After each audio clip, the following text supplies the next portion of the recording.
Good morning every one. എല്ലാവർക്കും സുഖമല്ലേ?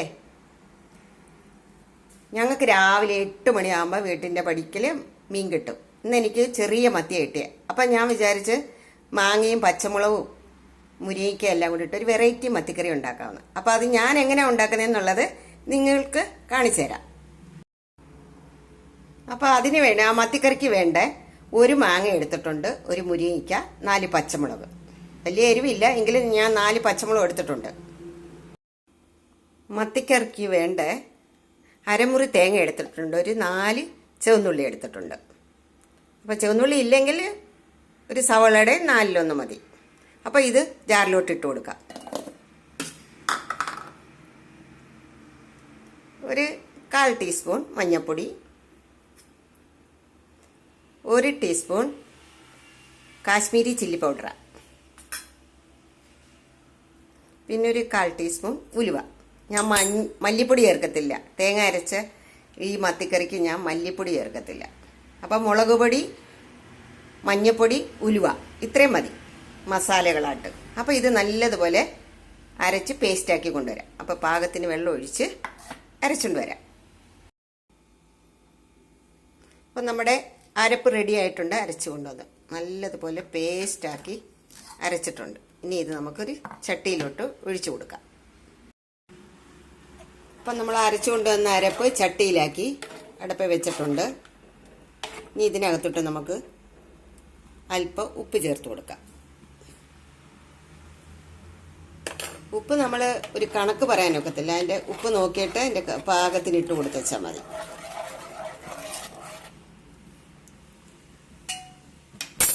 ഇനി നമുക്ക് ഈ അരിഞ്ഞു വെച്ചിരിക്കുന്ന മാങ്ങയും മുരിങ്ങയ്ക്കയും പച്ചമുളകും ഇട്ട് കൊടുക്കാം ഈ അരപ്പിലോട്ട്. എന്നിട്ടൊന്ന് ഇളക്കി കൊടുക്കാം.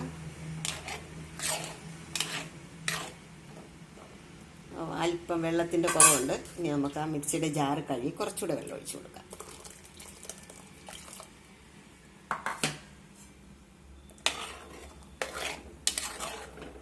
ഈ സമയത്ത് നമുക്കൊന്ന് ഉപ്പ് നോക്കാം.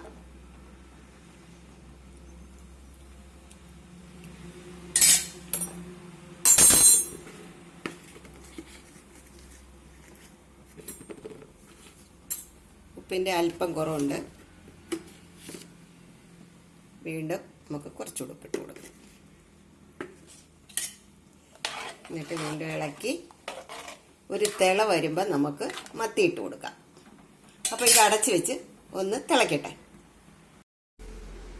അപ്പം നമ്മുടെ അരപ്പിനകത്ത് മുരിങ്ങയ്ക്കയും പച്ചമുളകും മാങ്ങയും കിടന്ന് നല്ലതുപോലെ വേവുന്നുണ്ട്. ഈ തിളയിലാണ് നമ്മൾ വെട്ടിക്കഴുകി വൃത്തിയാക്കി വെച്ചിരിക്കുന്ന മത്തി ഇട്ട് കൊടുക്കേണ്ടത്. കാരണം മത്തിക്ക് വേവ് കുറവല്ലയോ, അതുകൊണ്ടാണ് മാങ്ങയും മുരിങ്ങയ്ക്കയും പച്ചമുളകും ആദ്യം ഇട്ട് ഒന്ന് തിളച്ച് കഴിഞ്ഞ് ഇടുന്നത് മീൻ.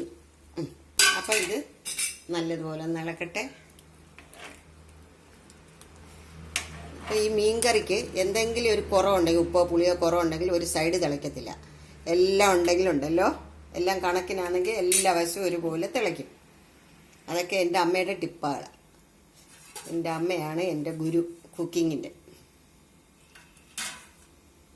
എനിക്ക് ഈ മത്തി വളരെ ഇഷ്ടമാണ്. എൻ്റെ ലക്കി ഫിഷ് ആരെങ്കിലും ചോദിച്ചു കഴിഞ്ഞാൽ ഞാൻ ആദ്യം പറയുന്നത് മത്തിയാണ്. എനിക്ക് മത്തി കഴിഞ്ഞുള്ള ഏത് മീനും എനിക്ക് മത്തി ഭയങ്കര ഇഷ്ടമാണ്. അപ്പോഴേ എല്ലാ വശവും ഒന്ന് തിളച്ചിട്ട് നമ്മൾ തീ കുറച്ച് വെക്കണം. ലോ ഫ്ലെയിമിൽ വെച്ച് ഒരു 5-10 മിനിറ്റ് ഒന്ന് വേവിച്ചാൽ മതി. ലോ ഫ്ലെയിം ആകുമ്പോൾ പതുക്കെ ഇരുന്ന് മസാലയൊക്കെ പിടിച്ചോളും മീനയിൽ. അപ്പോൾ ഇതുപോലെ തിളച്ച് കഴിഞ്ഞ് ലോ ഫ്ലെയിം ആക്കി ഒരു 5-10 മിനിറ്റിനകം തീ ഓഫ് ചെയ്യാം. ഇനി നമുക്കിത് അടച്ചു വെക്കാം. നമുക്ക് അടപ്പൊന്ന് തുറന്നു നോക്കാം. ഉണ്ടോ മീനിൻ്റെ തിള കണ്ടോ? അപ്പോൾ ഈ സമയത്ത് നമുക്ക് കുറച്ച് കറിവേപ്പില ഇട്ട് കൊടുക്കാം. കറിവേപ്പില ഉണ്ടെങ്കിൽ മതി, ഇല്ലെങ്കിൽ വേണ്ട. ഇതിപ്പോൾ എൻ്റെ കറിവേപ്പിൽ നിന്ന് ഞാൻ 2 ഒടിച്ചുകൊണ്ട് വന്നതാണ്. അപ്പോൾ ഇനി ലോ ഫ്ലെയിമിൽ വെച്ച് ഒരു 5-10 മിനിറ്റ് വേവിച്ച് എടുക്കാം. ഇനി അടച്ച് വെക്കാം. കറിവേപ്പിലയുടെയൊക്കെ നല്ല ഫ്ലേവർ അങ്ങോട്ട് ഇറങ്ങുന്നുണ്ട്, നല്ല മണം വരുന്നുണ്ട്. അപ്പോൾ നമ്മുടെ മീൻകറി റെഡി ആയിട്ടുണ്ട്. ഞാൻ ഫ്ലെയിം ഓഫ് ചെയ്തിട്ടുണ്ട്. മത്തിയും മുരിങ്ങയ്ക്കയും ഒന്നും വെന്ത് ഉടഞ്ഞു പോയിട്ടില്ല. എല്ലാം നല്ല രീതിയിൽ വെന്തിട്ടുണ്ട്.